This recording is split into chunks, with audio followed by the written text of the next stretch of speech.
Mill-aħħar Labour Force Survey, waħda mill-aktar qodot importanti fl-Unjoni Ewropea dwar il-progress fir-rati tal-impjiegi u l-kisbiet edukattiva, joħroġ li 8 minn kull 10 persuni li s-sena l-oħra kellhom bejn l-20 u l-64 sena kienu qegħdin jaħdmu.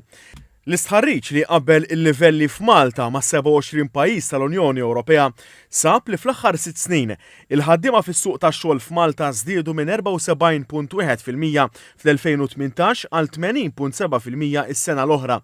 Ir-rata f'Malta kienet 5.7 punti perċentwali ogħla mill-medja Ewropea. L-NSO qal li n-nisa kienu l-akbar fattur li mexxew dan it-tkabbir fis-suq tax-xogħol fejn iż-żieda kienet tisboq sew dik tal-irġiel. Qal li tul dawn is-snin naqset id-disparità bejn is-sessi fl-impjiegi u dan kien dovut l-aktar għal bosta inċentivi li ħeġġew lin-nisa jitlu jew jibqgħu fis-suq tax-xogħol. Madankollu xorta baqgħet ogħla mill-medja Ewropea.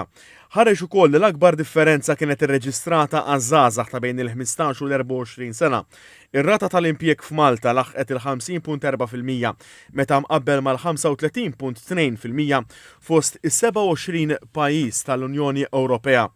Intant fi statistika oħra l-NSO qal li f'Mejju li għadda il-ħaddiema full-time żdiedu b'5.8% għal kważi 286,000 waqt li l-ħaddiema li kellhom part-time bħala x-xogħol ewlieni tagħhom laħaq kważi l-34,700 ħaddiem li kienet tfisser żieda ta' 5.9% fuq l-istess xahar is-sena ta' qabel. L-NSO żied jgħid li f'perjodu ta' sena il-ħaddiema full-time fis-settur privat żdied b'6.8% għal kważi 234,000 waqt li l-ħaddiema mal-Gvern żdiedu b'1.5% biex skorrew 52,000 ħaddiem.